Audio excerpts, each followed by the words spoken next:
harvested. That's right. Harvested. That's what I like to call it, because that's what it is for me. I go out. Roar!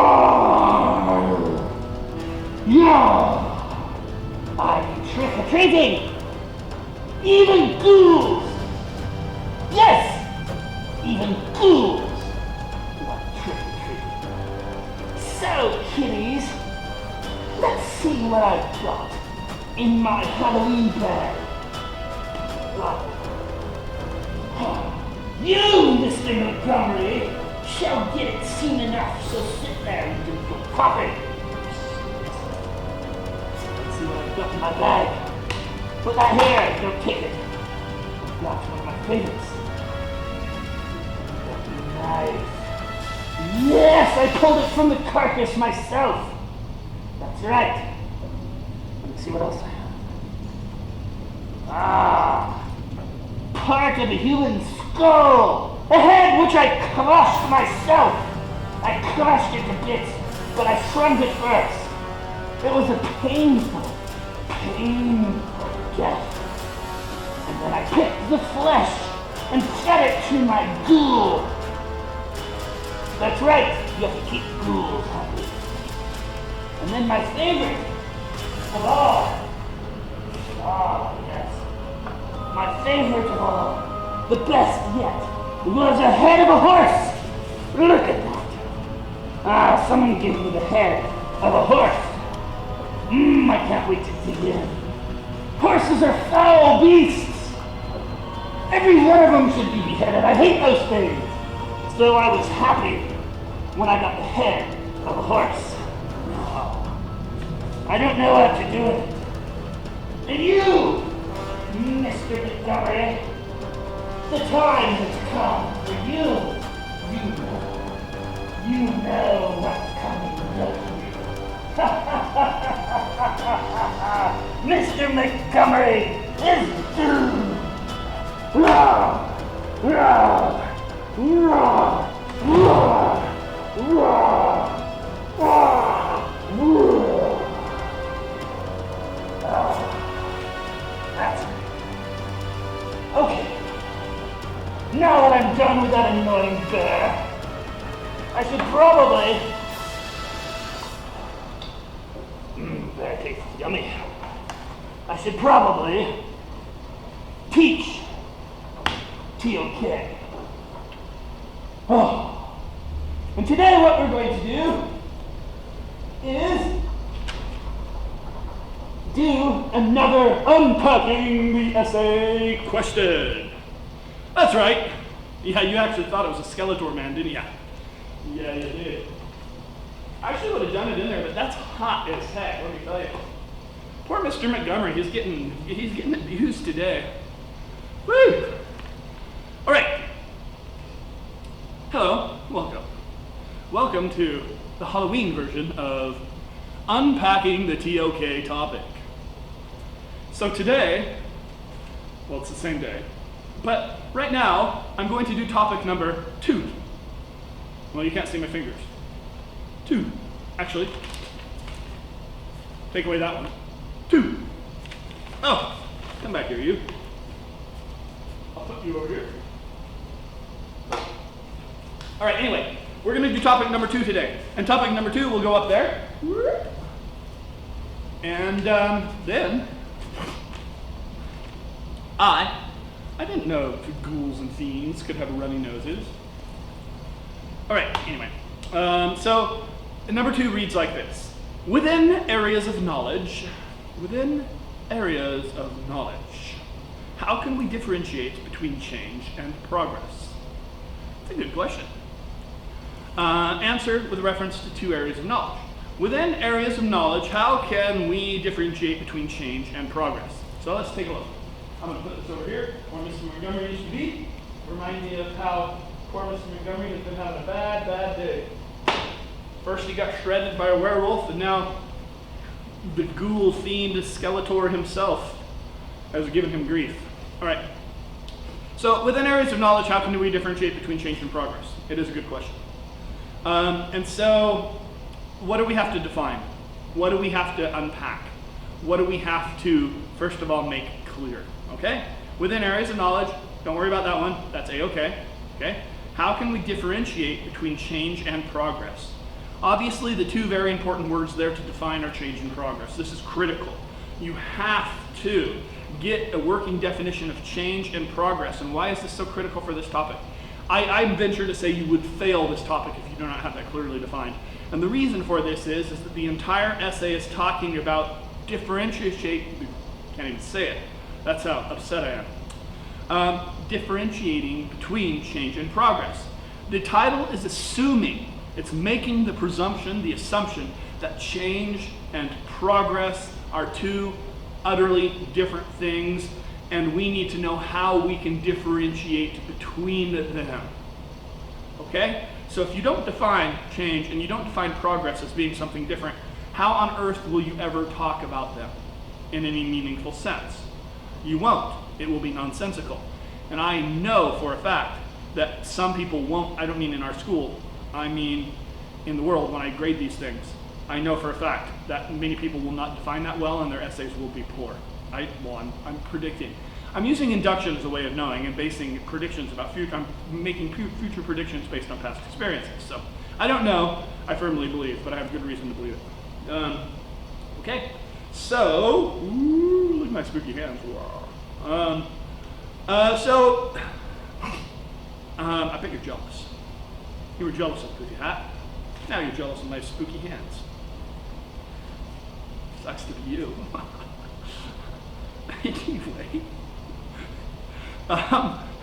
never mind. Okay, so let's talk about a definition. What's the difference between change and progress? Well, you need to find a definition. Find one you like. I'm not going to give you a definition. Well, I'll give you examples of definitions, but I'm not giving you the definition. You can look on, for instance, Merriam-Webster online or something and just use a dictionary definition, but make sure they're not similar because you want them to be actually different. But I would probably, this is me, I would probably define progress meaning something is getting better. Okay? Something is getting. Now, better is a value judgment. Better is a subjective term. But progress means it's kind of, I think that you need to make that sort of distinction that it's about getting better.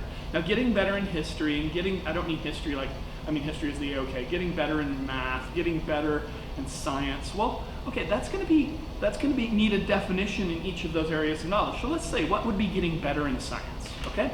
Maybe getting better in science would mean to find ways of disproving things we thought were true, and subsequently we find the new truth to something. Like you could make the claim that during the and I said don't talk about this, but I'll use this class as examples. Let's say that when we were trying to figure out how the atom was, and there's a bunch of different steps in the atom. Well, those are change, but they're certainly progress because we understand better what the atom is. Let's say the change from miasma to germ theory, where we thought that there was, that things, anyway, so we thought there was like, bad air or, wait, I'm mixing them up right now. But when we understood, here's a good one. Semmelweis, an Hungarian doctor. He tells, I've used this example in class before, but he starts washing his hands. Because what would happen is the doctors were all doctors. They would do an autopsy and then they would deliver a baby, literally. These are the kind of things that would happen. So they'd go do an autopsy, ring on the door, hey, miss whoever's like delivering a baby, shake off the goo, not wash, go deliver a baby. Well, babies and moms were dying of infection. Some of us said, no, wash your hands, man, wash your hands. Okay? And the other doctors were like, no, I'm not washing your hands. Ugh, no. And then so some of us washed his hands. And then, women started living, and then everybody decided to wash their hands because it was a good idea. And so you could say that's progress. Keeping mothers and babies alive was progress, okay? It was also a change. But now remember, so progress in something like science might be to be more effective, to be more pragmatic, to get more close to the truth, to discount truths which are not things we thought were true but were not true. There's a whole bunch of examples of this kind of stuff, but you need to have a definition of what progress is. What's progress in art? Well, maybe progress in something like art would be to get your message across in a more successful fashion, or or whatever the case is, or make enjoyment for people, or what's progress in something like math? Well, maybe progress in math is figuring out proofs for theorems, or figuring out new ways to do geometry, or whatever the case is. I'm not sure, but, well, I mean, I kind of think of a whole bunch of different ways, but you need to define what progress is because they're going to look a little bit different in each area of knowledge. Okay. Now, what's change? Well, change is simply a change, isn't it?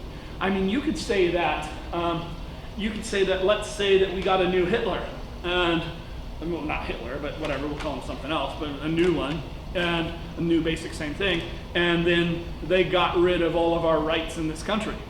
And all of a sudden we had to live in a totalitarian state. Well, that's certainly changed, but I wouldn't call it a progress. So I think that you would have to say that difference between change and progress is that change is just a change. It's something change in the status quo. It's a change in a different existing reality from one existing truth or reality to another existing reality.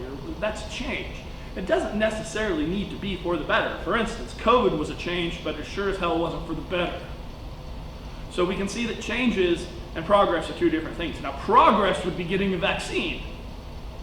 That's also a change, but it's also progress. So something that makes things better. And I think that's probably a pretty good way to go with this topic, if that makes any sense. But you have to define those in a very specific way, and it's going to be different for each of your areas of knowledge. You need to think about what is change and what is progress in history, whatever areas of knowledge you want to talk about. What is change, what is progress in math? What is change, what is progress in science? And I think some of the AOK naturally are facilitated by this question a little bit better. Like, for instance, in science, it's a pretty straightforward discussion between change and progress. You could even actually talk about ethics pretty well in this with change and progress because, like for instance, there's a lot of changes, right? I mean, why was, let's say, the women's suffrage? That was a change, but we say now that it was progress. If you were to ask some sort of, chauvinist at the time who didn't want women to vote, he probably wouldn't call it progress. But progress is going to be from different perspectives. We like to call communism, an unethical government and whatever the case is. But I mean, there's probably many Chinese that thought that the change from whatever they had before the Communist Revolution to the Communist Revolution was good, was a progress as well. So ethics has the ability to change, and it has the ability to be progress, and they're not necessarily the same thing. I mean, some of the big changes and progress that we would say that we made in this country were ending slavery, women's suffrage, civil rights movements, the end of Jim Crow laws, all these kinds of things. And I mean, you could see even ethically talking about the protests and or riots, however you want to call them, that's up to you. But there's certainly elements which are just change and not progress, and there certainly are elements where change and progress, and these are ethically, we can look at those things from those standpoints. So that's, I think, really important that you get that clear in your head there. So how do we differentiate between them? Well, the question is asking, how do you differentiate? And I think that the differentiation would come from saying, this one makes things better, and this one is just simply a change in the status quo. That is how we differentiate between things. Okay? Now, maybe, and this is a feasible answer, and this could be a counterclaim, maybe it's impossible to differentiate between change and progress. I don't know. Think about it for a second. Is it possible to differentiate between change and progress in something like religion? What's progress? I mean, what is progress? Was the Protestant Reformation, it started in 1517, but in like 1522 or whatever it was, or 1524 when it was final, and that period in between, was the Protestant Reformation, was that progress? I don't know. Was it change? Well, the Catholics certainly at the time didn't think it was progress. They thought it was far from it.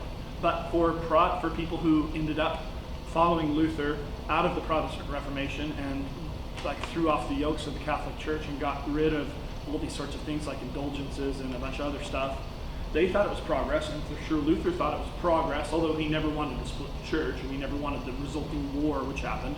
That certainly wasn't progress. But for a lot of people it was progress, and we have many different branches of Protestant religion today, still only one Catholic one. And so, I mean, with religion, there's a whole bunch of different stuff, let's say, and these are some very interesting and I guess you could say contentious issues. How about allowing homosexual priests or homosexual marriages within the church? Is that change? Is that progress? How would we differentiate between the two? And the thing that is interesting about these issues is that you might only be able to differentiate between change and progress depending on your perspective. All right? For somebody who is a more conservative religious values and they don't want homosexuality in the church, and whether it be in form of gay marriage or in terms of a gay preacher, they might see this as only change from that perspective. And for somebody else who is more liberal as far as religious interpretation, and they think that God loves everybody regardless of sexual orientation, well then they might see the church allowing these things as progress. Well, this is a very perspective-based thing, and this is what makes the discussion a good discussion. So you could say sometimes we can only differentiate between change and progress depending on the perspective of the person involved. So to differentiate, we have to understand a person's perspective. Because all people are not, if let's say Biden wins, I'm not talking necessarily ethics, but is that a change or is it progress? Well, it depends on who you ask. If you ask the average person in, the Northwest, well, yes, it's certainly going to be progress because we hopefully will have a better president. But if you ask the average person in a place and, maybe a state, I think, the South obviously, or the South a lot of times votes for the Republican candidate. Well, if you ask them if Biden's a change or progress, well, then it's only going to be a change. It's not going to be progress. They might see it as a step backwards. And so anyway, so these sorts of ideas are very interesting to discuss in here. They really, really are. It's a fun question. It's a good question. But you have this discussion in the different areas of knowledge. Pick your areas of knowledge. Science is a good one here. I probably personally wouldn't do math on this one. I'm not saying don't do it. I mean, you can do it, but it doesn't really have as much. Sort of interesting exemplification and sort of like TOK discussion, meat on the bones, as does, for instance, ethics or history or science or art or religion. It's just not as sort of meaty for this topic. I mean, the topic I did last in the other video today, the one I'm talking about areas of knowledge most useful in combination. Math and science were excellent for that one. For this one, math maybe isn't as good. So try to find areas, and it's an interesting discussion, and the thing I have to tell you guys is utilize your brains for these things. Use them. You put it to work. Think. Just find examples of your own. Don't try to say, what's the right example there? No, the right example is one which proves your point. Look in the news. Look at your books. Look in the things. Look at the sort of different examples. Find new things and fun things to talk about, because I think this is the most, obviously I would think that stuff, but I think this is the most fun the most fun essay you will ever do in high school for sure, and very likely in your academic career. And yeah, very likely. Even if you study philosophy, the essays are kind of, whatever. I mean, you can have fun with those too. But it's a very open-ended, it's very creative. You can do a lot of good stuff with it. And you can talk in the I form, and you can do that kind of stuff. And so that's the thing. Remember, define change and progress, the difference between them. Specifically answer the question, how do we differentiate? You can differentiate because one makes things better, one doesn't. You can differentiate only on account of perspective. We say the only way we differentiate is understanding people's perspectives between change and progress, because the same change can be progress for one and not for the other. And talks about specifics of how this can go on in the two, as it says, two areas of knowledge in which it asks you to discuss. And I think that means something. Oh, you hear that? Do you hear it? Oh, I'm being called. I'm being called back. Back! Yes, Master! Yes, Master! I'm coming, Master! I'm sorry that I've left. Ah! Ah!